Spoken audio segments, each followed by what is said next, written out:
Nah, ini kan Pak Sarif bukan kepala dinas. Tanya Pak Edi, kita kasih Pak Edi kesempatan menjelaskan yang mana nih Pak yang tidak bisa diproses. Saya diberi kesempatan. Oke, yang tidak bisa diproses adalah permohonan Gria Pijat dan Hotel Alexis. Gria Pijat dan Hotel itu yang masuk. Iya, betul. Oke, itu maksudnya dalam tadi dikatakan tidak tegas Pak dengan surat yang disebutkan belum begini, bisa Mbak, diproses. saya mau bacakan ya. Surat ini ditujukan kepada PT, ya kan? PT Grand Ancol Hotel. Di dalam permohonan itu menyebut tentang Gria Pijat gitu. PT Grand Ancol Hotel ini jasa entertain ya, jasa usaha itu bukan saja Gria Pijat. Yang hari ini diajukan tanggal 14 itu adalah Gria Pijat, kemudian tidak ada proses. Izin yang lain masih bisa. Itu pengertiannya tidak dalam, karena yang diajukan hanya Gria Pijat.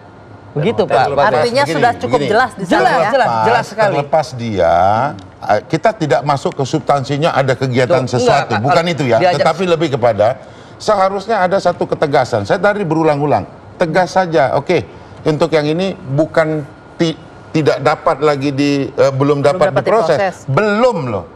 Belum ya. Kalau tidak dapat diproses, itu jelas.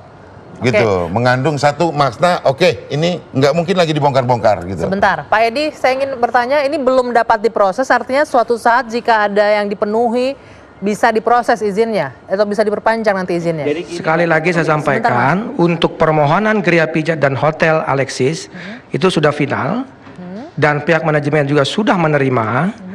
Karena itu saya sampaikan bahwa yang paling penting sekarang adalah bagaimana untuk membina industri pariwisata di Jakarta. Oke, sebentar saya Pak tidak Edi. ingin masuk dalam proses yang tidak selesai menurut saya. Baik, sebentar. Saya ingin menghadirkan kembali cuplikan dari legal staffnya Alexis, Lina Novita. Mungkin kita bisa putarkan kembali. Pak Edi bisa disimak juga bersama-sama. Semua yang kami lakukan bertaat aturan ya Pak. Kami tidak mau melanggar aturan-aturan yang ada, yang imbasnya dapat dicabutnya izin usaha kami. Kalaupun dari masyarakat ada temuan ataupun informasi yang berwenang, saya rasa dari pihak dinas untuk mengeluarkan survei terlebih dahulu, kemudian memberikan surat teguran baik lisan maupun tertulis kepada kami. Nah, baru mungkin dapat dipertimbangkan untuk izinnya di stop sementara atau bahkan dicabut.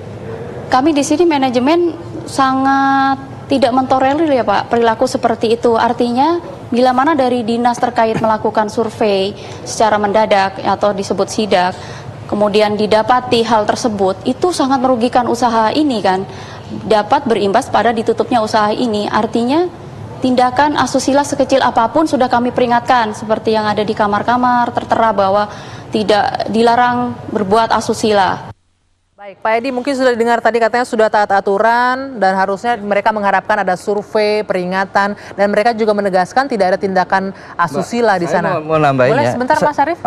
Kita minta tanggapan Pak Edi sebentar.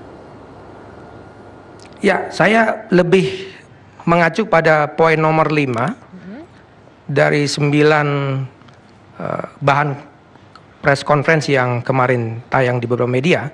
Bahwa di situ pihak manajemen dengan tegas mengatakan bahwa menerima dan meminta Pemprov DKI untuk membina industri pariwisata, usaha pariwisata yang ada di tempat tersebut. Dan saya kira ini kita sambut baik untuk kedepannya ada pembinaan untuk industri pariwisata. Oke, mengenai bahwa mereka membantah ada tindakan atau praktik asusila di sana, bagaimana Pak Edi? Ya itu tentu hak dari manajemen ya, hak dari manajemen. Tapi data dan juga bukti yang dimiliki Pemprov ya, menunjukkan ada. Betul. Sekali lagi tentu tanpa bukti, fakta kita tidak mungkin mengambil keputusan dalam surat tersebut. Oke, Mas Syarif silakan. Saya ingin bukan membela Pak Edi ya. Jadi saya ingin katakan bahwa Pak Edi tidak berpolitik, Bung Ruhut. Dia seorang PNS dan berkarir. Baru kenal Pak Anies juga berapa minggu. Tidak berpolitik. Satu ya. Kedua, jenis jasa usaha, jenis usaha hiburan dan lain itu bukan hanya Gria Pijat saja. Di sana di Alexis itu ada bar, ada musik live. Ini seperti pada waktu di Lokasari, pada waktu mensegel kejadian tertangkap narkoba itu. Saya itu sudah ditelepon Mas Satpol. Ini mau ditutup gimana? Lihat TKP-nya di mana? Satpol mengatakan karaoke. Oke, yang disegel karaoke. Bar tidak boleh. Saya begitu.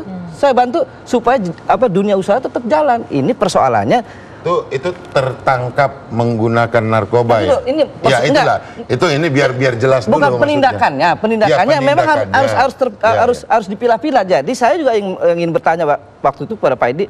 Pak Edi, yang tempat lain diproses nggak? Itu maksudnya silakan memproses yang jenis usaha yang lain. Itu karaoke pun harus izin juga. Tapi yang saya garis bawahi tadi tertangkap menggunakan. Penindakannya.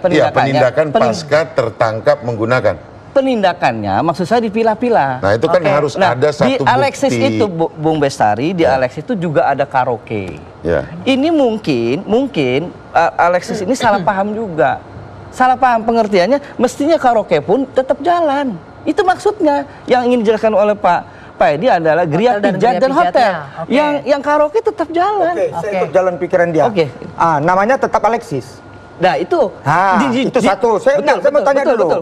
Betul. Jadi kalau yang ini boleh, saya tanya. Nama tetap Alexis. Udah itu yang kedua, saya mau tanya lagi. Dia pegawai negeri nggak berpolitik dari tadi, bahkan bohong. Bohong gimana Pak? Bohong di mananya? Alexis sudah bisa menerima atau apa? Kita tonton. Ibu legal tadi bisa terima nggak? Aku mau dengar. Kenapa kami nggak dibimbing, dikasih peringatan? Kami nggak dibina. Itu hari itu. Ini update sekarang yang terbaru. Iya, tapi nggak. Yang diputar TV One kan kita dengar dari tadi. Kan dari tadi 2 kali udah diulang. Itu yang terbaru Pak. Iya, itulah. Mereka nggak bisa nerima kan? Bukan yang terbaru. Sedangkan Bapak yang berpolitik tadi bilang udah bisa nerima. Nanti dulu. Belum. Begitu Alexis menyatakan ingin audiensi, itu terjadi dialog. Katanya kami menerima. Itu yang saya dapatkan dari yang terbaru informasi. Yang terbaru menerima. Ya tapi yang dari tadi diputar TV One, dia nggak bisa nerima kan? Karena ada tanggapan dari mereka. Nah kemudian pada akhirnya kan mereka menerima. Kan itu. Ini menerima ini, saya hanya ingatkan. Ini Jakarta Barometer. Kaitan dengan investasi, jangan jadi orang takut. Tolonglah. Jangan jadikan kekuasaan itu panglima. Jangan arogan. Nanti baru ditanggapi Mas Syarif. Itu aja saya bilang. Jadikan hukum panglima. Baik, nanti kita akan lanjutkan, termasuk juga Pak Edi. Mungkin satu pertanyaan terakhir, tapi usai jeda Pak Edi mungkin bisa bersama kami. Dua Sisi akan kembali sesaat lagi.